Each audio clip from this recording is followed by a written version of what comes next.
our belly buttons. And he kissed her on the cheek before we left. He kissed me on the cheek, and he gave us a $100 bill. Oh my. Oh my God. Well, lock that nigga up and throw away the key. This is a certified hood classic. If you, I'm gonna tell you this right now. If you boil chicken, if you want to cook chicken and you boil it, you should be shot. If you cook chicken by boiling that shit, you should be shot. Touching them hamsters, bro. Don't leave your hamster around Jeff, or a stray raccoon is his favorite. Fans were shocked when Joe Gatto of Impractical Jokers abruptly announced that he would be stepping away from the hit TV show in late 2021. But what nobody realized was that this might have been an attempt to save the show before some dark secrets came to light. That nigga right there always looked like a squirrel to me. Like, he like a cross between Michael, a squirrel. This is my boy Dysfunctional, sober. If my boy Dysfunctional was sober. This nigga, my math teacher, and this nigga did it. I don't know what this nigga did, but he just always looked like a pervert, bro. I ain't gonna lie. That nigga look like he's a ferret. I'm out. Nigga look like a pervert, low-key. In the years that followed, the controversies would start to pile up to the point where the guys could no longer hide from them, and the wholesome image of four lifelong friends making each other laugh would start to collapse on itself. Unfortunately, whether or not any of these allegations held any weight did not matter, because it had a permanent impact on the show, as ratings have plummeted to an all-time low, and Impractical Jokers has become a shell of what it once was. Damn, that's a shame, because I know the height of Impractical Jokers. I think that's when I watched my clips. That shit was hilarious. Do y'all still watch it, bro? Through a post made to Instagram, Joe revealed that he and his wife, Bessie, had recently separated, and he wanted to focus on co-parenting his two young children during their separation, which seems understandable. Fans respected Joe's decision to move on and appreciated the care he had for his family. His three co-stars released a joint statement of their own, where they expressed their appreciation for Joe and their intentions to continue making episodes without him, but some fans voiced concerns about the show's ability to last without him and felt that a piece of the soul that made the show great would be missing. And that's all. That always happens, though, bro. You know, when you take away an element of the show, it's like it has to recover. It has to be something there to offset the absence of that person. There were also those who believe that something much darker had happened behind the scenes. There is definitely a scandal here. His post is meant to preempt a scandal. He is trying to thoroughly disassociate himself from the Impractical Jokers brand so that when his scandal comes out, it doesn't tank his friends' careers. Now, the speculation and conspiracy theories surrounding Joe's exit were initially met with pushback. That's Michael from The Office, bro. You can't tell me that this ain't Michael, or this nigga was this is Dr. Seuss. This nigga is the first red fish, blue fish, green fish, purple fish. This the first nigga, man. Back and skepticism. If he stops working to take the equal custody he's entitled to, she gets much less money. It's that simple. There's probably millions of dollars at stake. Once the divorce is final, I bet he comes back on some level. But then fans became increasingly suspicious when they noticed a handful of episodes of Impractical Jokers had been removed from truTV's website and HBO Max's streaming service shortly after Joe's departure. All the banned episodes shared a common theme, Joe being put in what is described as compromising situations. These episodes include Stripped of Dignity, where Joe was required to strip in public for strangers, Bullshatsu, which featured Joe hiding in a... Man, what the fuck is this, bro? What is this nigga do? Is this nigga Joe the chair? That's why you ain't got no hair. This nigga, what? Look at this. Look at Sumasama Sushi. That nigga loves it. Japanese people always on some freaky shit. Panties and vending machines. I shouldn't blame Japanese people for the actions of this man, but this nigga nasty. And Joe's loving it. That big fat ass nose you got. That boy sniffing a fart of some sushi that this nigga had yesterday. That's disgusting. Public for strangers. Bullshatsu, which featured Joe hiding in a massage chair and giving strangers massages, and Sun Fan Lotion that depicted Joe in a pair of swim trunks asking strangers jokers to rub his body with sunscreen. It's hard to truly understand what they were protecting here, because most of these skits were standard Impractical Jokers material. The formula of the show was simple. 4 lifelong friends shout out to him, man. That was my gym teacher. He also sold weed on the side too. Compete with each other to perform embarrassing, shocking, or just silly pranks on strangers. The challenger has an earpiece in and has to follow the instructions given by the other jokers. Slowly raise the glass up higher and higher as you talk to them. Even the simplest of jokes turned into hilarious moments. Not only were the situations ridiculous, but each guy had to come up with their own improv strategy to complete the prank. Plus, the unsuspecting strangers' reactions to their behavior was the cherry on top. The show was a smash hit right out of the gate, racking up 60 million views through its first season, but its success was seemingly everlasting. It almost had this like Rob Dyrdek ridiculousness effect, like it just seemed to be on all the time. No matter when you turn on the TV, there was an episode of Impractical Jokers playing. The show developed a die-hard audience that always waited in anticipation for the next episode, and viewers fell in love with the Jokers not just as entertainers, but as people. One of my personal favorites was when they had to take food off of other people's plates at an all-you-can-eat buffet. Oh, hell, I know you ain't walk up to this black woman. You about to lose a hand, boy. You're stupid. I know you ain't walk up to her trying to take off her plate. Oh my God, delicious. Hell no. And she gonna let him. No. Oh my God, my favorite, y'all. Hell no. Hey, you would have got your ass whooped, boy, looking like that nigga Lester from GTA 5, boy. You stupid, bitch. On me. AJ talking about I crash out, bro. I ain't gonna lie. Oh, delicious. Nigga, put his greedy ass fingers, stubby ass fingers on your plate. Hell no. Look at her face. She couldn't believe what he did. Prioritizing genuine reactions and their real personalities was key to their image, branding, and marketing, with the series tagline being actual friends, actual dares, actually funny. Alright, cool. Would I be the kind of guy that... I would think. No. Damn. Why? Well, that's cool. I mean, that makes sense. Since we're not lying to each other. Nigga look like a ferret, huh? What about this? Damn, oh Yeah, no. I peeped that out too. I peeped that out too is crazy. Don't do that boy like that. He used to have more hair. Yeah, you want to... Just cut it off, bro. Just cut it all off. Old headshot. This is his real headshot. Musical theater when he was 18. Yeah, he used to have a lot more hair. You're killing my chances. You're killing me. Yo. Oh, boy. Do you Boy, like get your ugly ass. This Christmas, I gave you my heart. You hella ugly, boy. Are you a fan of regional? Hey, man. The Jokers They weren't ain't playing shit. characters. They were 4 real friends goofing off together. The show felt like hanging out with your Crab legs, buddies in I'll real whip his life, ass. and gave their audience a deep sense of familiarity and trust for the Jokers. And also gave the viewers the feeling that they were genuinely good people. For example, sometimes one of the Jokers would receive a task that conflicted with their personal ethical code, and they would basically just refuse to do it. Q, pull her aside for a second. Let me talk to you 1 second over here, please. I produced some erotic VR stuff on the side if you're interested. Okay, no. How you doing? You guys having fun tonight? Say to the girl, are you with him? Are you with him? Seriously? Hey, he's scared. That nigga just start rubbing on shit. Can you check the machine?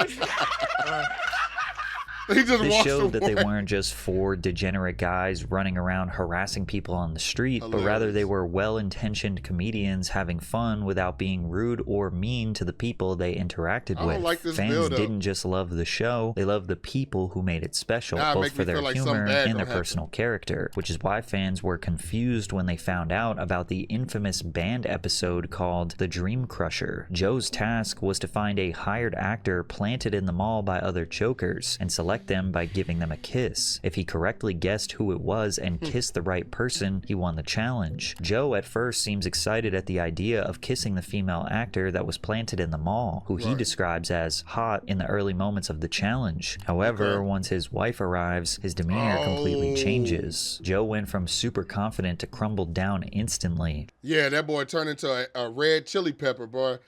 That's kind of, I ain't gonna lie, though. That's kind of scummy, bro. Like, you know what I'm saying? Like, if I got a wife, I'm not kissing no girl in the mall, bro. I'm just being real with y'all. Like, I don't care if it's for the TV show or not. Because it's like, if they can turn down shit, then we'll just take the punishment. I ain't getting no ass to mouth and shit. Them motherfuckers was getting this shit. But I'm not doing that, bro. Nah, Alderson, no. That's some taco shit. You hella ugly. But listen, I'm not doing that shit, man. And shit. That not because your wife, bro. Come on now. Imagine your wife was on TV kissing niggas in the mall, bro. The hell no. Truly an epic moment. Now, knowing that he and his wife were getting separated, it's not hard to guess why this episode was removed from streaming services. However, due to the trust Joe had built between himself and the audience, the idea that he held any responsibility for he and his wife's real-life separation was completely off the table for his fans. Joker's fans ran with the idea that Joe is this perfectly innocent man whose wife was potentially cheating on him and divorcing him to take all of his money. And while we can all agree that this is just parasocial behavior from diehard fans, it was only the tip of the iceberg. So slowly, more and more potential evidence would be revealed. A post made to the Impractical Joker subreddit all the way from late 2017 resurfaced that features 2 female fans taking a selfie with Myrrh. In the comments, one of the women claimed to have spoken with Joe using Snapchat's call feature and further elaborated. He tried calling me a few times before I noticed and grabbed my roommate Amy to come talk to him. At one point, he joked about us being pretty girls who live together and that we should be in a pillow fight. We laughed and joked about it. Then the conversation continued in another direction until I called my roommate out for filming me talking with him, and he said, "Amy's filming? I'm out," and dropped the call. Then I oh shit. Oh well, and he's married at this time. Don't know if they was going through problems or in the process of separating, but if you not, then it is kind of fucked up. Shot him a message apologizing, and he was really nice about it and said, "Silly Amy," and then asked if we wanted to come to his hotel room for a pillow fight. We didn't want to go to his room, but we also didn't want to stop talking to him, so we danced around the subject a bit, joked about inviting Q or maybe Larry if we could find him. He didn't respond to the Larry joke, so we said goodnight and he said goodnight back, and that was it. All in all, he was really nice and fun to talk to. Just wanted a couple girls to pillow fight in his room, which, you know, who doesn't? Fans were quick to point out that Joe was married, and the idea of inviting 2 young women to have a pillow fight in his hotel room was deeply inappropriate. But keep this story in the back of your mind moving forward, because it won't be the last time we hear about Joe using Snapchat and inviting girls over to his hotel room. And okay, but here, you ugly motherfucker. But listen, I guess it's one of those things, and I'm not taking up for him because I'm just saying, the guy is married, right? So it's kind of fucked up. But at the same time, I'm thinking, is it one of those, was it at the point where his marriage is over and they haven't finalized the paperwork because, you know, it takes lawyers, it takes splitting assets, it takes a lot of shit, and people dread going through that, but they're not actually dating or married to each other. They're legally married, but they're not emotionally connected with that person anymore.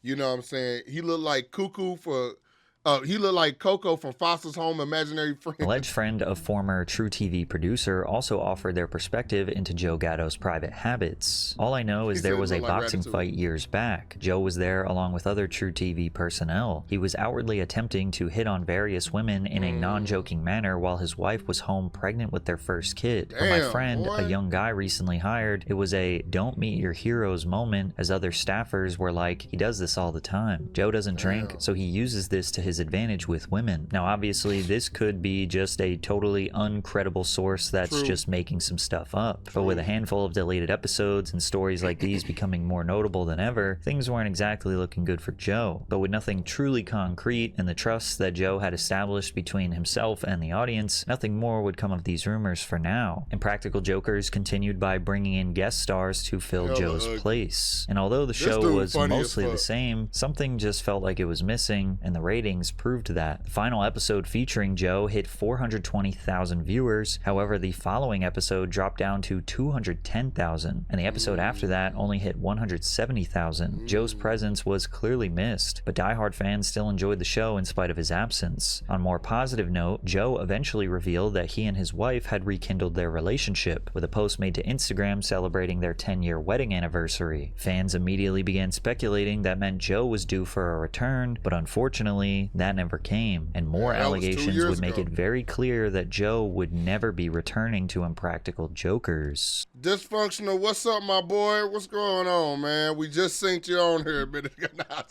A TikTok user by the name of Josie B, or Hope, made a series of posts on the platform in March of 2025 alleging misconduct by Joe Gatto. After running into him while getting dinner with her family, Joe invited Hope to a stand-up special he was doing that night. She went and enjoyed the performance and even got to meet him backstage. And when she got back home, she began drinking and messaging Joe on Instagram. Joe invited her to meet him at his hotel room. She claims that Joe turned on vanish mode, meaning that she didn't have the proof of any of these messages. Right, because I was just about to say, where did he invite you to the hotel room? But I thought maybe it was going to be on another video or so, another picture and shit. She said, okay, so he turned on vanish mode, so she don't have that shit. But he gave her specific instructions on how to get to his room, and Hope decided to go. Ubered to his hotel. And it was a little, like, he was giving me these weird instructions. Like, I was, like, thinking I was going to be, like, a stealth, like, spy mode at this point. I walk in the door, somebody opens the door for me, whatever, and they're, like, asking me, like, I forget what they asked me. I don't know. She lying, bro. I can already tell. She Ubered there. I can already, she lying. Her ass lying, bitch. You look like a Squirtle. Your ass lying. Okay, I hope that don't come back to bite me in the ass. I was drunk, I don't know. But somebody led me to the elevator, and somebody was on the elevator with me and pressed the button. Hope was giving a... No, bro. Hold on. Let me bring that back. My boy Dysfunctional said, bro, you don't go to a hotel and think it's not the fuck. Yeah, come on now. A nigga inviting you to the hotel by yourself, like, yeah, nah. Instructions on how to get to his room, and Hope decided to go. Ubered to his hotel, and it was a little, like, he was giving me these weird instructions. Like, I was, like, thinking I was going to be, like, a stealth, like, spy mode at this point. I walk in the door, somebody opens the door for me, whatever, and they're, like, asking me. You could tell she just like, lying. Look at her. I forget what they asked me. I don't know. I was drunk. I don't know. But, she said that shit like we told her to hurry up. Like, hurry up and tell us a story. I don't know. I was drunk. I don't know. Ma'am, you the one telling us a story. Bitch, have your shit straight. Somebody led me to the elevator. Okay. And somebody was on the elevator with me and pressed the button. Hope was giving a ton of detail and slowly mapping out the timeline, but when it came to actually say what happened in the hotel room, she did not want to share any of the details. Some stuff happened. I don't want to go into the details about everything, but then why are you talking I'm not gonna about show it? the picture that I posted on my account before of moi, but it just, like, the things he said, and, like, he was bragging, like, about things, and just it was just, I don't want any girl to feel like that and to have don't meet your stars. Bitch, are you on cocaine? What are you talking about? And just, he was bragging and talking and speaking, just, you know when you speak and you move your mouth, it's like he was doing that, and it's just don't meet your stars. It's like, bitch, I don't want to meet you. And you just wasted my damn time on her. I'm thinking she got some shit to say, like he done went in and did something to her, something that I could be like, oh shit, that's fucked up. Her ass talking about just meeting a regular nigga. You know, he was talking and just like, what the fuck, nigga? Like, if you a fan of his show, you come to his hotel, what the fuck else? I mean, if you ain't fucking, y'all gonna talk. What the fuck is you, if you ain't fucking, you talking? What do you expect to do at this nigga hotel and shit? So you went to a guy's hotel 2 room at 2 a.m. in the a.m. morning. for what? To play checkers? I'm not victim blaming, but whenever you agree to meet a man at a hotel, it's never just for friendship. In case someone underage is reading this comment, do not go. There has to be some accountability here, girl. You kept messaging him, you went to his hotel, you put yourself in danger. The more severe claims were met with skepticism. She did claim in a separate post that Joe had SA'd her, showing... Oh, hold on. Okay. Probably going to get taken down, but here's what he did with his teeth. Girl, if you don't get your ugly, I'm sorry. You know, I hope I don't get canceled for this, dog. And it's not that I don't have, it's not that I don't have sympathy for someone who might be SA, or it's not that I don't have, but it's like, what the fuck are you talking? No offense, but it's like, what the fuck are you talking about? He literally ate her ass. I was like, what the fuck is you talking about? I bet that shit tastes like raw chicken and shit. Raw chicken and lies and birth control. Listen, it's like, how you gonna go to a nigga hotel room 2 a.m? What the fuck are you going there for, bitch? Like, what are you going there for? Like, you ain't, like you said, nigga, you ain't going to play checkers, ho. Off what a are you large talking bruise about? on her. He did not say, I don't think he's sexually assaulted. Maybe I'm wrong. I'm willing to say that I'm wrong if I'm wrong. I'm willing to say that I'm wrong, bro. That this shit look like bruised chicken. This is like a bruised drumstick and shit. No, I shouldn't say that because, you know, but I'm just saying, I'm saying all that because the explanation she gave, why didn't you say that shit when she was giving the explanation? I just don't feel like that. Underage is reading this comment. Do not go. There has to be some accountability here, girl. You kept messaging him. You went to his hotel. You put yourself in danger. The more severe claims were met with skepticism. She did claim in a separate post that Joe had SA'd her, showing off a large bruise on her backside that he supposedly had made with his teeth. Hope had revealed in an older TikTok that she had anemia, showing off her numerous bruises as a side effect of the illness. This could explain the bruise on her backside. Even if this encounter did happen, it doesn't inherently mean that Joe maliciously tried to harm her. That's just a booty bruise. Talking about man, I swear, bro.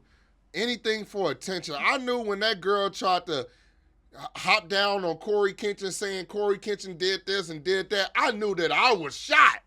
I said, if the motherfuckers get on Corey Kenshin, the type of shit that I say on a daily basis, I ain't gonna be able to beat them charges. I was like, Corey Kenshin, get her ass out of here, bro. He got her ass up out of here. But I'm not saying that he ain't do some shit like this. I'm not talking about Corey. I'm talking about this. No, it's not that she did it to herself.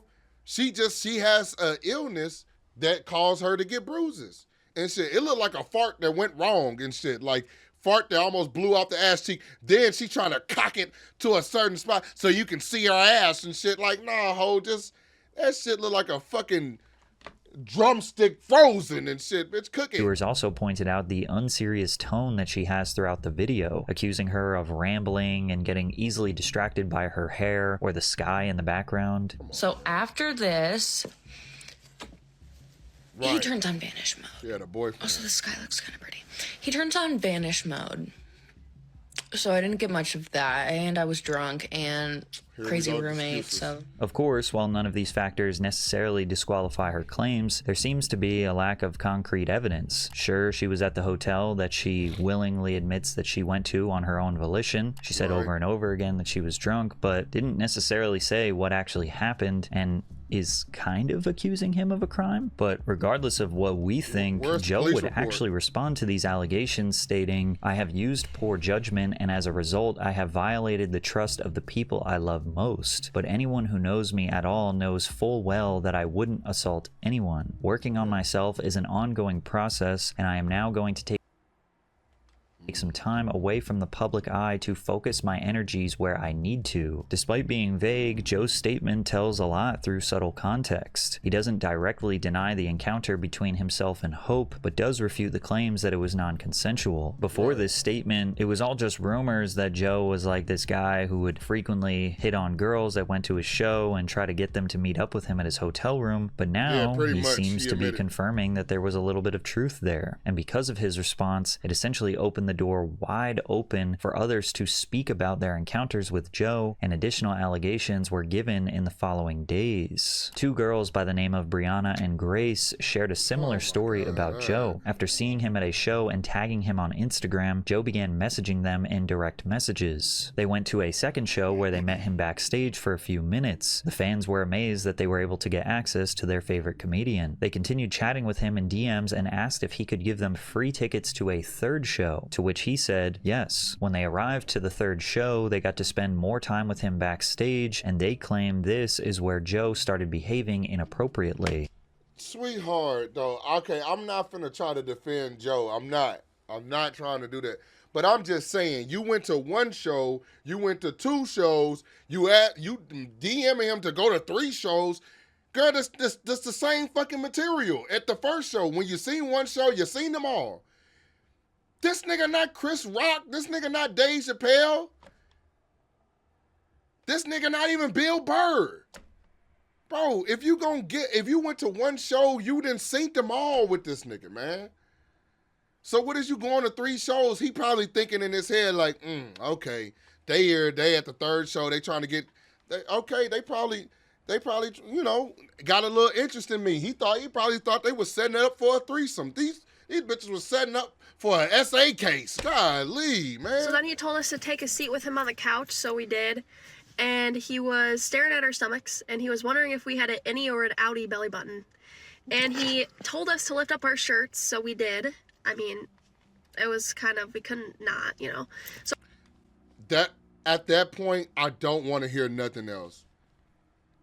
Dysfunctional said it. He thinking that they want him, bruh. So we did. I mean, why we could not do it? I mean, it's not like we just had free will. It's like we had to do it. If he asked us to show our pussies and show that back butt, that the brown hole that smelled like, stop. That's where you go too far. Dysfunctional said it, and that was dysfunctional. I want us all to remember that Dysfunctional said that on the stream and not me. That's what I want us all to remember. But I'm just saying, bro, at the end of the day, all jokes aside, bro, here's the thing, bro. Why the fuck would you say some shit like that? Dysfunctional. Not like, but here's the thing. Come on, bro. We had to do it. I mean, come on. It's like, it's called free will, bitch. Women have fought for this. Like, what the fuck is you talking about? Ho? Like, we had to do it. It's like, all right, well, if I ask you to fucking sell cocaine or suck a dick, are you going to do that too? Like, I'm just saying. Joe started behaving inappropriately. So then he told us to take a seat with him on the couch, so we did. And he was staring at our stomachs, and he was wondering if we had an innie or an outie belly button. Look. And he told us to lift up our shirts, so we did. I mean, it was kind of, we couldn't not, you know. So we did, and then he asked to touch. She thought over here on the side, she like, this bitch saying some bullshit. Our shirts, so we did. I mean, it was kind of, we couldn't not, you know. So we did, and then he asked to touch them, and that's when it started getting weird. He was stroking our bellies, and that sounds so weird, but I swear to God, that's what he was doing. He was literally touching our belly buttons. And he kissed her on the cheek before we left. He kissed me on the cheek, and he gave us a $100 bill. Oh my. Oh my God. Well, lock that nigga up and throw away the key. Shit. Did he ask you for a kiss on a cheek? Oh my God. Send this nigga to jail. Send him to hell. What the hell are y'all talking about? What the fuck is this, bro? This is the shit that I be talking about, bro. You got real women fighting real cases that something really happened to them. You got real women out here scared to go outside, scared to get in the cars. Because you got real freaks out here, bro. Real murderers, real freaks, real people that do shit. Then you got these Dr. Seuss looking bitches. Who from Whoville? Like, who the fuck would ask you to do that shit? Oh my God. He asked us to see our belly button, so we did it. Then he said he wanted to see our buttholes, so we put peanut butter around it. I mean, we could not do it. Like, what the hell are you talking about? Shut up, bro. Just shut the fuck up, man. What's up, D? Man, what's the word, bro? Oh, yeah, I have a picture of it. But basically, okay, this is what I was wearing. What the hell wrong you see it, with like you? the red jacket with like that yellow wristband for like meet and greet passes. Dysfunctional And this is the said all $100 that, bill he not gave me. us. You can see I'm wearing the same red jacket with the same wristband. It's like over there in the corner. But yeah, this is a $100 bill he gave us. He whipped it out and he said, for driving so far, for like seeing me. So afterwards, What the fuck is that? Nigga, that's amazing. I wish my friends would give me a $100 bill for seeing them motherfuckers. These cheap motherfuckers don't even have noodles in their house. Man, damn. I mean, what else do you want, bitch? You don't even know them. You don't even know them. Most people, it's women right now paying $1,000 that they spent of their boyfriend's hard-earned money, $1,000 to see Chris Brown. You got $100 to see a nigga and 3 tickets to 3 of his shows. What else do you want? All you had to do was show a little belly button. What else do you want? he felt bad because we had to drive so far to get back, and he ended up buying us a hotel, like a $200 hotel, basically, like, this is all we really have about the hotel because, like, we didn't get pictures of it or anything because we were so, like, fed up in the moment and, like, excited about it because, like, obviously he's a celebrity and he was, like, spending money on us and we were like, oh my god, like, what the heck? But he was still I'll show my belly button for a fucking hotel, bitch. What the hell? kind of, like, weird in the moment, so we were like, you know? But, yeah, this is me saying, like, gonna buy us one in the same hotel as you. And then he put it in vanish mode, like he did with, yeah, but he put it in vanish mode, he was saying stuff, and then he said, he was like saying like it's too risky for me to do that. The girls then alleged that Joe purchased a hotel room for them across the street from the hotel he was staying at, to the point where they were even able to wave at each other through the windows. They claim he would strategically turn on vanish mode whenever he said something extremely inappropriate, but they allege that he was asking for explicit pictures and for them to come over to his hotel room at night. So we're at the hotel at this time, the one he bought us, and he's still texting us, and he is asking us for videos of us kissing, making out, nudes. I mean, all of that. He was literally basically begging us to come over to his hotel, saying that he'll sneak us around the back so none of his, you know, people on set would see. And he was literally just trying everything with the charger, with, you know, just asking us in general. Like, in general. Are you going to come over? Are you going to come over? We were like, yeah, no, we're not doing. Shut up. You got so much makeup on your face, bitch. I don't know if you look like a fish or Mulan. Listen, if somebody got vanish mode, here's the trick with vanish mode. Vanish mode you can have on one phone, but you have another phone. You record on the other phone what the fuck they saying. Nigga, that's all you gotta do. It's two of y'all. What are you talking about? Doing that because, I mean, we're not, like, obviously we're not going to go over there to a 50-year-old, like, hotel room, like, in the middle of the night, you know? We knew what he wanted. Yeah, obviously, that's what he wanted. He was asking us for nudes. He wanted us. Like, yeah. And we decided not to go over there. Obviously, because we were like, this is crazy. Like, he literally has a wife and kids. What makes this situation complicated is that both Brianna and Grace seemed to understand, at least on some level, that what was happening wasn't right. Real talk, though. He ain't shit for trying to get some nudes for having a wife. That nigga ain't shit. But I'm just saying, bro, just stop. Knew the dynamic was inappropriate. An adult man, famous and married at the time, blurring boundaries with young fans. But knowing something is wrong and acting on that knowledge are two very different things. They were young, impressionable, and caught in the thrill of being noticed by someone they admired. For them, this wasn't just a weird 50-something-year-old. It was Joe Gatto from Impractical Jokers, someone they'd watched for years on television. Then again, they also wanted to remind everyone that they weren't accusing him of a crime. This is not a video about him assaulting us in any way, shape, or form. Not even. No, nothing physical happened. Just doing the shit for clout. Nothing. He's not a great man, and what we should be focused on is not teenage girls going to his hotel. What we should be focused on is a 50-year-old man inviting teenage girls to hotels. I'll say, are you underage? I don't. Well, if they say teenage girls, even I'm gonna be honest with y'all. Even 18 is a little. You know what I'm saying? Like, I couldn't. Now this changes it a bit. This changes it a little bit because if you a teenage girl, like, one, don't do that. Don't go to his hotel room. But yeah, like my boy Lee said, you do seem a little desperate. But I don't know, like underage girls, hell no. But if they're like 18 and shit like that, that's technically legal. But in my eyes, 18 is still young as fuck. I'm 31. And I still feel like 18 is young as fuck. Like, I can't fuck with no woman that's 18. That's still a girl. I would say around 22, 23. If you can't even get in the club, that's a little too, that's a little too young. But that's just my opinion. That's just my opinion. Like, people can do what they want to. That's the problem. And let me, what's the word? Kids. Yeah.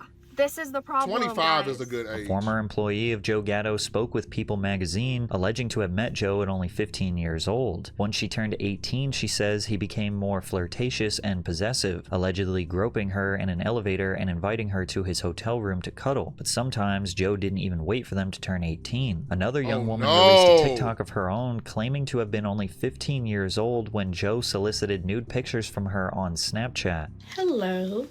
My name is Mandy, and when I was 15 years old, Joe Gatto from the Impractical Jokers groomed me. On the God. Okay. You see. Wait. See, now, I was about to just, come on, bro. But do you see this though? Come on now. Come on, bro. That does, like, he wrong as hell for that. But that doesn't, like, groom me. It's like, is this a joke or not, bro? If now I'm at the point, if I don't see no receipts, I don't know, bro, because that don't seem like, you know what I'm saying? The young woman released a TikTok of her own, claiming to have been only 15 years old when Joe solicited nude pictures from her on Snapchat. My bad, Babs. My bad.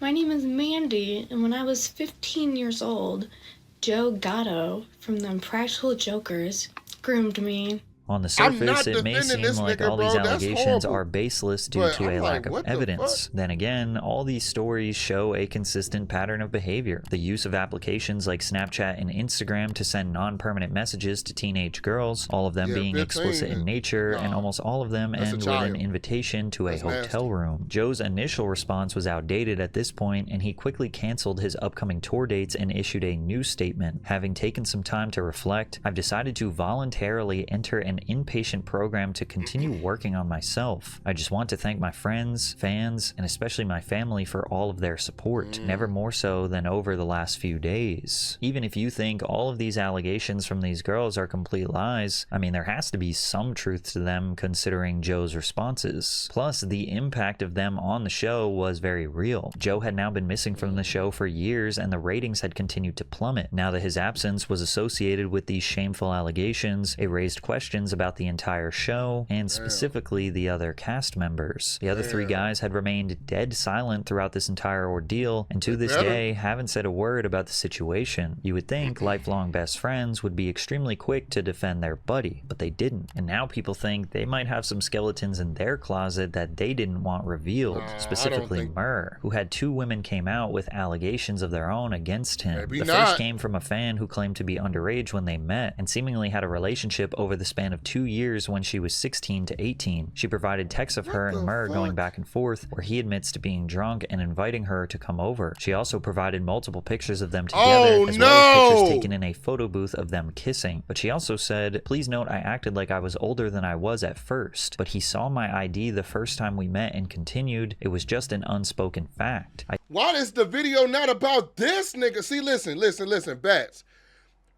I'm like, that nigga Joe, he might or might not have done it. I just don't want to jump to conclusions on that last one.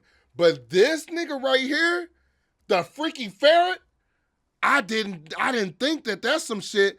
Bro, he saw my eye. Okay, well, listen. I don't know what the fuck happened, but she said that I acted like I was older at first. But he saw my ID the first time we met and continue. I don't know if that's true or not, but I just don't feel like that she would lie about that. I don't know why. I just don't feel. I know he's a freak. I take full responsibility for that. I was young and stupid. These allegations made this joke age like milk. What I'm going to do today is teach you some tips and You're tricks a little boy. on how to optimize your computer to the best of its ability. Let's check out my trash bin. Down here is your recycle bin. This is where you throw things away. Let's take a look at my recycle bin. Throw out what you do not need.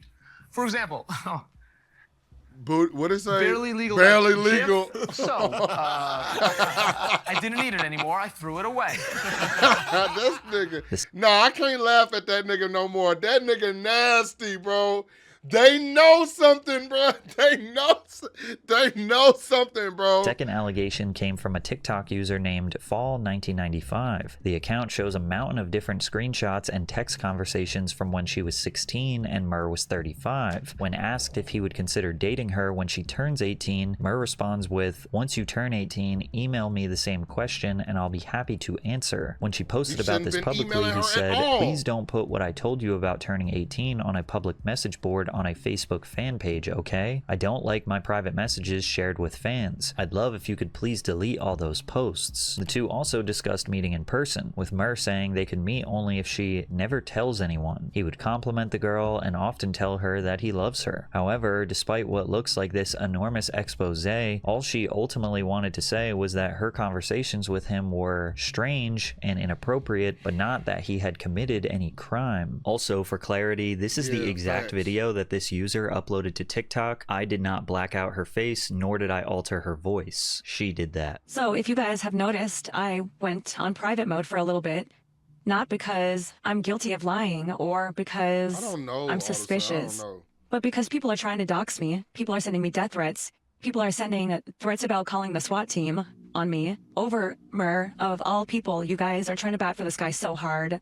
It's just crazy to me. I don't know. It's so strange. I've made it so clear. I'm not accusing him of anything. I'm not saying that he committed a crime. All I'm saying is, for me personally, I think it's just strange conversations that a 35-year-old engaged in. Both of the I don't know. I mean, you kind of are saying this man is committing a crime because it's like he's sending you messages underage, talking to underage. I don't know. That seemed like a crime to me. I don't know. Maybe it might not be in a court of law, but just telling a random underage girl and shit like that you'll wait till she turns 18 and delete these messages and I fucking love you too. Fuck. It's like, oh, hell no. Like if I looked at my daughter's phone and saw you saying that shit, I'd beat the ferret off this nigga, bro. I ain't These girls that made allegations blurred their face, name, and made anonymous accounts. So the idea that they were doing it for clout or attention holds little weight. Then again, without essentially a real person to attach it to, it's hard to fully verify their stories. Hiding identities could be a sign that they're genuinely afraid of backlash or disbelief, which often happens in cases involving public figures. On the other hand, the lack of a face, name, or verifiable details makes it difficult for anyone to properly investigate or hold the accused accountable. Unlike Joe, Mur refused to respond to these allegations altogether, and most of the time, the best course of action is to not respond in the face of online backlash. Considering the nature of Joe's multiple responses, I mean, it's safe to assume that there was some truth there, but because Mur has said absolutely nothing, gives him the benefit of the doubt. And these days, Joe is still very vocal in expressing how much he misses his old life. Hey friends, I know it's been a minute since I've been on here, so I just wanted to say hello. Over the past 5 months, I needed to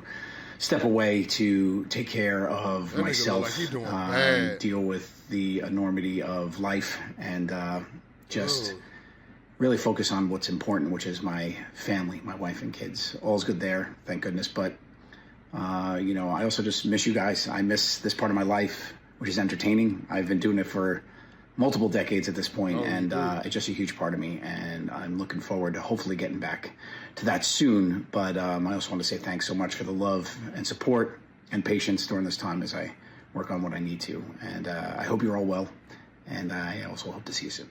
All of these allegations have left the reputation of Impractical Jokers in a really strange and uncomfortable limbo. There are definitely a bunch of fans who simply do not care. Some fans are disappointed. Bro, that'd be the problem right there. This was almost 10 years ago. I don't give a fuck. Like, maybe for him, without no solid proof that the girl was 15, but the other dude, ferret nigga, I'm not laughing at none of his jokes no more, bro. And believe the show isn't the same without Joe. Some said he was their least favorite Joker, and they don't care that he's gone. Some can't be bothered with the idea that he might be begging for sympathy, and some believe there isn't enough backlash or outrage for Mur's allegations. It's safe to assume that these allegations could be a big reason why the show is not nearly as big as it once was, or you could just chalk it up to the show is really old and it could just be viewer fatigue, because there are still a ton of fans that will continue to support the guys for the foreseeable future, seeing their silence as a satisfactory response to ignore whatever actually happened. But it's undeniable that the magic of what made Impractical Jokers special is gone. The trust for many is now broken, leaving former fans to look back and question if any of it was real at all. Wow. Shit. I don't know, man. That's a little disheartening, bro. That's a little disheartening just seeing that shit. Like, damn. It made me feel bad for watching this motherfucker. Like, y'all niggas, I didn't, like my boy said, like, I don't understand. You got all these beautiful women out here, bro. Y'all want to go for the underage ones, though, bro? Like, I don't get that.